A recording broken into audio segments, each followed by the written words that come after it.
Kakek buyut saya, waktu saya masih SMA itu almarhum tuh masih hidup. Jadi almarhum tuh suka cerita.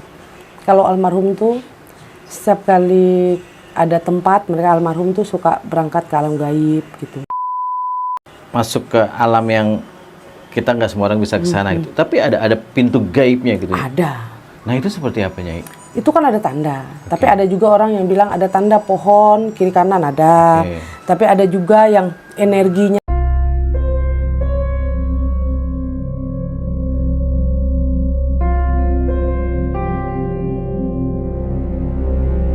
Oke, sahabat Nyai Dewi Rantian, ini kita kembali lagi di video yang kali ini lebih seru, Nyai. Kenapa lebih seru? Saya mau dengar cerita langsung tentang berbagai hal tentang mitos, mistik. Mitos. Yang menarik adalah belakangan ini kan banyak sekali pendaki gunung yang hilang saat mendaki. Alhamdulillah ada yang bisa pulang, tapi ada juga yang harus ketemu tapi sudah meninggal atau bahkan tidak ketemu. Sama sekali ya. Sebenarnya apa yang terjadi di puncak gunung sananya, sepemahamannya sebagai seorang spiritual? Biasanya tuh ya kalau ada kayak gunung-gunung kayak gitu tuh memang ada kalau seorang yang punya indera keenam yang dikasih Tuhan kelebihan, itu biasanya mereka tuh bisa melihat bahwa di atas gunung tuh ada kayak istana. Biasanya tuh kayak kerajaan kayak gitu. Ada juga orang melihat kayak perkampungan. Tapi itu adalah bukan perkampungan yang nyata, tapi itu adalah kerajaan kayak gaib kayak gitu. Berarti memang ada itu ya, menurut sebagian orang yang pernah mengalaminya itu ada. Ada. Bukan bohong, itu nyata kok. Kenapa kan Tuhan menciptakan manusia dan bangsa jin. Bangsa jin ya. Iya, jadi ya sudah nyata dan juga sudah ditertera di dalam Al-Quran juga tertera bahwa ada Tuhan tuh ada menciptakan manusia dan jin seperti itu. Setelah itu kan tempat mereka juga sama aja di bumi juga. Cuman kan biasanya tuh Tuhan Maha Kuasa ya. Mereka tuh memberikan kita dinding tuh ada dinding gaib sendiri lah yang memang Tuhan yang lebih tahu. Nah, yang seru tuh gini nih, banyak orang yang pernah punya pengalaman bahwa dia mendaki gunung terus dia seperti dia tersesat, terus dia seperti ditolong sama kakek-kakek. Ada orang yang bantu dia, tapi justru dibawa ke alam lain atau itu yang membuat hilang. Itu siapa sih, Nyai? Makhluk-makhluk yang seperti itu siapa? Gitu? Ya bangsa jin lah. Itu biasanya bangsa jin yang memang ada yang memang sudah gini loh. Tidak semua orang yang seperti itu. Itu tuh biasanya ada garisnya, ada takdirnya, ada tandanya. Jadi tidak semua orang yang naik gunung itu semua diambil. Ketemu, Tapi kan ada orangnya. Tidak semua orang yang naik gunung itu akan seperti itu. Tapi itu biasanya memang ada tanda. Kalau kita bilang tuh kayak pirasat ya, kayak ada tanda-tanda yang ada di dalam tubuh kayak gitu. Itu sih cukup menyita perhatian ya, Nyai. Apalagi banyak juga yang punya cerita seperti melihat pasar, seperti melihat perkampungan. Padahal itu nggak ada gitu, kata orang-orang itu nggak ada itu. Tapi sering terjadi hal-hal kayak gitu. Nah, makhluk-makhluk tadi itu sengaja menampakkan diri atau justru manusia yang diberi kesempatan untuk bertemu dengan mereka gitu? Sebenarnya tuh kan saya bilang tadi ada orangnya yang bisa, yang bisa melihat itu. Kesannya kita orang 100, belum tentu 100-nya itu bisa lihat. Iya betul. Paling kan hanya 1 atau 2 orang. Karena mereka itu ada garis yang saya bilang itu loh, garis yang memang kayak takdir ya. Takdir mereka itu yang memang dilihat untuk melihati tempat kayak perkampungan itu. Nah, kadang-kadang orang yang sudah ada garis begitu jadi wangi ada kayak apa ya? Kayak macam energi yang orang yang manusia ini bisa menarik dari alam gaib itu loh. Jadi ada energi yang bisa menarik mereka.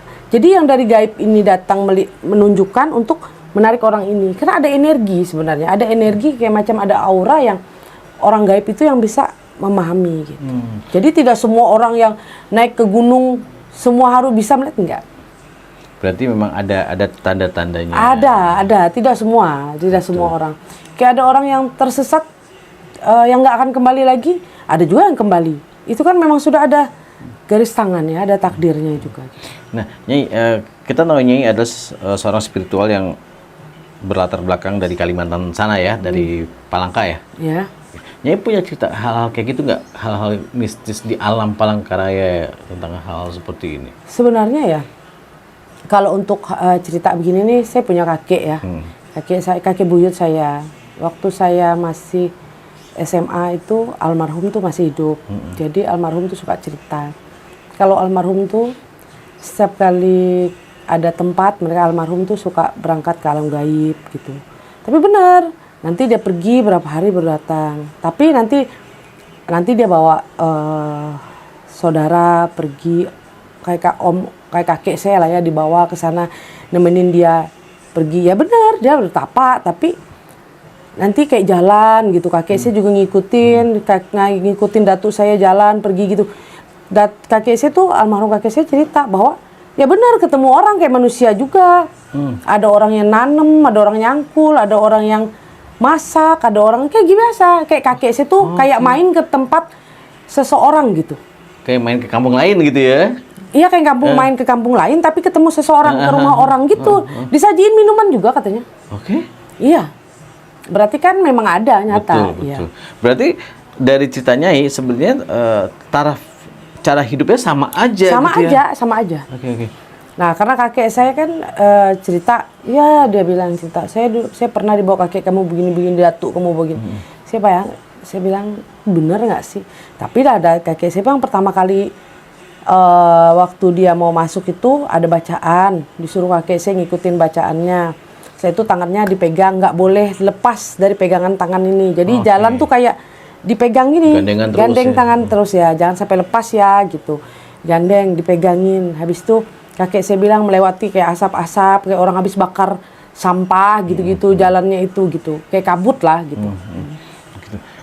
Nah, tadi Nyai cerita bahwa datuk Nyai kakek itu masuk ke alam yang kita nggak semua orang bisa ke sana gitu. Tapi ada pintu gaibnya gitu. Ada. Nah, itu seperti apa, Nyai? Itu kan ada tanda. Tapi ada juga orang yang bilang ada tanda pohon kiri kanan ada. Tapi ada juga yang energinya itu bagi orang yang memang punya indera keenam ya. Biasanya tuh melihat bahwa di situ tuh kayak auranya tuh berbeda. Setelah itu tuh kayak energinya tuh kayak berbeda aja sih. Ada juga yang terlihat kayak lokasinya bulat begini tapi kayak ada asap-asap gitu. Ya. Kita melewati batas itu, kita melewati pintu itu sama seperti kita masuk ke pintu rumah ini nggak, Nyai? Katakanlah gini, hari ini saya mau main ke rumah Nyai ya, ntar sore pulang, besok lagi. Bagi orang yang bisa. Tapi bagi kita lewat-lewat aja, nggak ada masalah. Oke, jadi kita nggak lihat apa-apa gitu ya? Ya, kalau orang yang nggak ada kelebihan, ya biasa lewat-lewat aja. Nggak akan lihat bahwa masuk enggak. Tapi kalau orang yang punya sahabat, jadi sahabat gaibnya atau punya sahabat gaib, jadi dia datang ke tempat sahabat gaibnya bisa aja. Tapi kan kalau orang yang biasa nggak punya kelebihan, ya lewat-lewat aja nggak masalah. Cuman biasanya kita kan pasti tahu kalau kita mau masuk ke daerah yang ngerasa kok kayaknya agak berbeda ya, energi itu ada juga energi. Tapi kita belum tahu melihat. Banyak aja orang lewat pintu gaib, lewat-lewat aja, tapi kan belum tentu kamu bisa masuk ke situ. Justru karena kita tidak tahu kita lewat situ, jadi bukan apa-apa gitu ya. Bukan apa-apa, tapi bagi orang yang mempunyai suatu ilmu atau punya sahabat dari gaibnya, ya pasti bagi dia itu dia mengerti. Jadi seperti itulah. Nah, setiap hal kan pasti ada sisi positif dan negatif ya. Katakanlah kita melewati pintu gaib, kalau buat orang yang punya pikiran positif, ya sudahlah, berarti kita dikasih kesempatan untuk bertemu dengan makhluk-makhluk dari dimensi lain gitu ya. Nah, dan mereka gini, Mas Yan ya, kadang-kadang mereka itu menjumpai kamu juga belum tahu kalau mereka itu adalah orang gaib. Kan mereka sama kayak kita manusia ngobrol. Dia nanya kamu dari mana, kamu tinggal mana, kayak gitu. Jadi kamu rasa kayak biasa aja. Setelah kamu ngobrol sama mereka, baru kamu udah lama baru sadar bahwa kamu tadi bicara sama siapa. Iya, kok nggak ada apa-apa. Gitu. Iya, kayak gitu. Kalau mereka yang memang keluar dari alam gaib tuh, memang mereka mau kenalan sama kita atau mau deket sama kita, biasanya tuh kayak gitu. Jadi jarang juga makhluk gaib ini dengan rupa seram. Iya, makanya begitu banyak cerita, begitu banyak kesaksian bahwa kalau di gunung atau di hutan seseorang merasa seperti bertemu dengan, ya itu tadi, ada kampung, ada biasa, pasar, ada orang. Tapi begitu dia sadar, ketemu teman-temannya lagi, lo ngapain di sini gitu kan? Ini tempat sepi banget, nggak ada apa-apa gitu Nyai ya. Ya, memang kayak gitu. Nah, nyambung pertanyaan saya tadi Nyai, kan setiap hal ada sisi positif dan negatif ya. Oh, yang positifnya ya kita dikasih kesempatan untuk bertemu dengan mereka. Nah, negatifnya adalah kadang-kadang manusia punya niat yang kurang baik, kurang pas gitu. Misalnya memohon sesuatu yang aneh-aneh, minta-minta segala macam. Nah, makhluk-makhluk itu meresponnya gimana Nyai? Oke. Biasanya ya kalau kita bersahabat dengan orang gaib, kita kayak kita ngobrol lah, kita mau minta apa ya bisa. Tapi tidak berbeda dengan kayak kita pemujaan. Pemujaan untuk pesugihan. Itu biasanya kan ada sesuatu hal yang memang harus mereka minta kita gitu ya. Kamu minta sesuatu, kamu harus kasih saya sesuatu. Biasanya kayak gitu. Tapi kalau kita bersahabat dengan gaib atau bersahabat dengan jin, ya enggak lah, enggak ada yang permintaan kayak gitu-gitu, enggak sih. Yang penting mereka jaga, kadang-kadang kita minta tolong supaya ya kayak kita berteman loh, sahabat itu kayak teman. Jadi kayak saya tuh punya sahabat, ya udah kayak teman, nggak yang kayak aku seandainya ketemu ngobrol sama Asian, tolong bantu gue ini, oh lu bisa, ya udah gue bantu, kayak gitu sama kayak kita aja. Berbeda dengan pesugihan gitu. Ya berbeda karena itu ya apa yang lu minta pasti ada timbal baliknya. Kalau kita bersahabat kan berbeda, kayak teman. Makanya saya pernah dengar cerita bahwa ada tukang bakso yang setiap hari dia selalu merasa datang ke sebuah kampung yang beri banyak banget, bener-bener kayaknya cerita tadi seperti rumah tangga biasa, keluarga biasa banyak banget. Setelah itu pulang, besoknya dia kesana lagi, tapi akhirnya dia disadarin ada orang yang ngeh bahwa kamu tuh ngapain sih kok setiap hari datang jualan di tengah hutan. Tengah hutan mana sih, orang itu ada kampung kok di sana gitu. Laku Nyai dagangannya habis. Ya karena energinya, makanya saya bilang ada energi. Energi yang membuat orang gaib itu bisa nyambung. Jadi nggak akan bisa, sinergi itu harus nyambung. Kalau nggak nyambung nggak akan bisa juga. Tapi ada juga yang memang keberuntungan. Kayak kamu ketemu dengan seseorang, orang yang udah dari gaib, yang memang dia berniat membantu kamu. Itu biasanya ada energi dari leluhur kamu yang memberitahu dia. Bantu dia nih gitu ya? Bantu. Biasanya kamu lagi susah, ada ketemu seorang kakek-kakek atau nenek-nenek yang seandainya kamu membawa suatu barang, dia minta gitu ya? Dia minta tukeran sama emas. Biasanya ditukeran sama kunyit. Kunyit itu bisa jadi emas buat kamu. Itu ada? Ada, nyata. Gimana ya ceritanya? Nah, jadi ini cerita dari nenek saya ya, nenek datuk saya. Jadi ada orang di daerah rumahnya nenek saya tuh, orang tuh nanam daun singkong. Daun singkongnya tuh besar-besar sekali. Tapi orang ini pelit. Nah, orang ini pelit sekali. Ini nyata loh. Setelah itu orang tua ini minta ternyata disumpah-sumpahin sama orang yang punya daun singkong ini, punya singkong ini. Dimarah-marahin. Jadi nenek-nenek itu membawa satu lontong kayak ada tempat gitu. Nah, dia jalan, datanglah nenek datuk saya tuh duduk depan rumah, datang dia. Dia bilang, boleh nggak saya mau minta bawang sama kamu. Habis itu kata nenek saya, oh minta aja katanya. Ambil aja. Ambil nenekku bawang, kasih. Dia tuker lah sama kunyit. Nenek saya bilang, jangan, nggak usah, nggak apa-apa, tuker aja kamu potek. Iya. Nah, kata nenek, dia ambil, suruh ambil aja berapa, kamu ambil kunyit nih. Tapi ya namanya mungkin nenek datuk saya tuh, ya buat apa sih dia? Pertama dia nggak butuh juga. Ya, gitu, udah dia kasih bagi bawang ambil bawa aja. Ya. Tapi orang yang tua ini, nenek-nenek ini maksa suruh potek. Nah, sama nenek saya dipotek, masukin lagi kan. Jadi ada tempat bawang kan ya? Iya. Disimpan aja tempat bawang. Ya nggak mikir lagi. Nggak ada lagi. maksud apa-apa. Ya nggak ada apa-apa. Karena dia juga nggak butuh kunyit. Nggak pernah pikir begitu. Orang itu pulang. Nah, mungkin tuh udah malam. Nenek saya tuh mungkin mau masak. Nenek datuk saya mau masak. Dia lihat sekecil segini ada emas. Persis bentuk kunyit. Dengan yang potekan tadi ya? Nenek saya tuh mikir, apa ya ini, apa ya. Tapi malamnya mimpi. Ketemu nenek-nenek itu. Katanya, terima kasih kamu udah kasih saya gitu. Itu tuh keberuntungan. Itu asli loh. Nah, ini sangat berhubungan dengan sifat dasar manusia. Kebayang nggak kalau misalnya, mohon maaf nih, orang yang tukeran kunyit itu kasih bawang, misalnya kasih bawang sekilo, ya udah saya ambil kunyit sekilo gitu kan. Jadi sifat serakahnya jadi keluar gitu Nyai kan. Ya kan ya kayak gitu. Nah, saya itu kan yang ini sambungannya Mas Yan ya. Jadi orang yang menyumpahin nenek-nenek ini, Mas Yan percaya nggak? Gila loh Mas Yan, semua anak-anaknya gila. asli dari yang kaya jadi miskin, beneran. Ini nyata loh. Iya. Bener. Ini orang tua, nenek-nenek datang. Ya nenek saya kan nggak berpikir lagi mau namanya kayak kamu deh Masian minta bawang. Iya. Kamu bawa dong tempatnya. Nih, ada. Kayak keranjang gitu kan, bawa nah, ambil aja. Minta berapa?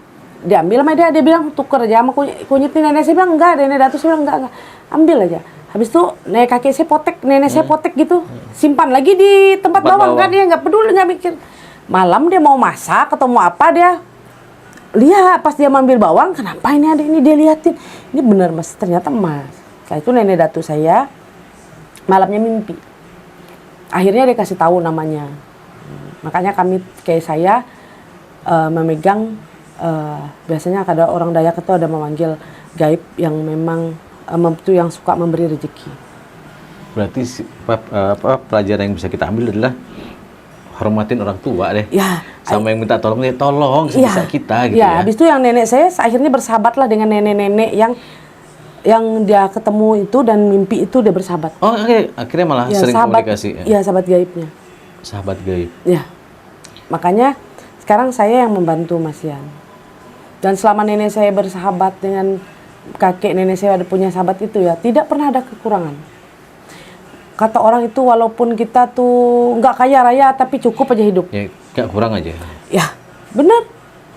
Jadi, itulah hikmah, ada keberuntungan. Kalau keberuntungan sebetulnya ada juga kesialan buat kita. Kesialan itu di saat kamu meminta dengan gaib yang memang buat pesugihan atau memang itu kan itu sial buat kamu. Betul. Timbal balik toh. Jadi tidak semuanya orang gaib itu baik. Tidak semuanya jin itu jahat. Manusia juga tidak semuanya manusia itu baik. Pasti ada juga manusia yang jahat, sama aja. Ini ada juga soal pintu gaib yang tadi nih ya. Ada mitos yang bilang bahwa kita kalau masuk ke sana nih, kita terus dikasih barang sama orang sana gitu, sama makhluk tadi. Terus kita ambil, kita terima. Katanya kita nggak bisa balik ke alam nyata, itu benar nggak sih? Tergantung perjanjian. Tapi ada juga yang dia kasih, dia bawa kamu ke alam gaib, dia tanya, kamu mau tinggal sini apa enggak? Itu ditanya Mas Yan, jawabannya gimana itu? Nggak akan mungkin kamu ujuk-ujuk, kamu bisa ini enggak. Pasti ditanya juga. Kadang-kadang ada orang manusia yang kawin sama orang sana masuk ke alam gaib, ada. Ini jangan sekarang, itu besok ya, nih. Ya kan? Menikah dengan makhluk gaib seru nih. Kan ada. Jadi bukan hanya ya nggak akan mungkin kujuk-kujuk kamu dibawa, enggak. Pasti kamu dibawa begitu kan nanti ditanya. Kadang-kadang tuh orang di sana tuh hayal ya. Berarti mereka juga punya etika ya, nanya dulu ya, lu mau tinggal di sini nggak gitu ya? Kamu dikasih nyaman, enak. Okay. Kadang-kadang kamu merasa nggak mau balik lagi, tahu? Ya karena enak kan. Ya. Jadi bukan karena kamu dipaksa untuk harus tinggal di sini kan enggak. Tapi ada juga orang yang mau pulang, katanya aku mau pulang, ya udah pulang. Gitu, makanya ada orang yang hilang bisa pulang. Kayak gitu. Ayo, siapa yang mau dikasih sesuatu, terus tapi ditanya mau pulang apa enggak? Iya. Ada juga yang orang gaib itu sananya dia suka sama kamu. Dibawanya kamu ke alam gaib dia. Dia mau sama kamu, dia mau ngawinin kamu. Nanti ditanya kamu, aku suka sama kamu, ditanyain. Tapi mereka kan sana cantik-cantik loh. Kadang-kadang laki-laki juga tergoda dan berpikir bahwa nggak akan balik. Ujung-ujungnya kayak film horor begitu, pas malam lagi kumpul suami istri, kumpulnya mau ular gitu. Tapi enggak lah. Pasti kan kalau udah di alam gaib pasti berbeda lah. Kita kan nggak tahu lah ya. Mungkin di alam nyata ini ada yang bentuknya kayak itu. Itu kan kadang film ya. Iya. Ya, tapi secara realnya nggak gitu juga. Oke, Nyai, thank you banget ya. Tapi Nyai masih punya utang sama saya soal pernikahan gaib ya. Nanti kita bahas di video berikutnya. Nah, sahabat Nyai Dewa Rantian itu tadi ya. Jadi kalau apa-apa terjadi di alam luas sana, di gunung, di hutan atau dimanapun, karena memang ada dimensi lain yang hidup berdampingan dengan kita. Ada, itu nyata kan. Tuhan sudah dikasih tahu. Tuhan tuh menciptakan langit dan bumi, manusia dan jin. Manusia dan jin. Jadi ya kita harus bisa hidup berdampingan, saling respect. Selama kita kayak Mas Yan deh. Kalau saya menyakitin Mas Yan, pasti Mas Yan akan menyakiti saya. Selama saya baik sama Mas Yan, pasti Mas Yan juga. Kan seperti itu juga. Dunia tuh begitu dengan Jadi tetap saling respect. Ya saling menghargai, saling menghormati. Dan yang satu hal, jangan serakah, jangan minta yang aneh-aneh. Betul. Ya kan? Oke, Nyai, thank you ya. Oke, makasih. Oke, sahabat Nyai Dewi, terima kasih. Yo, Dah. bye.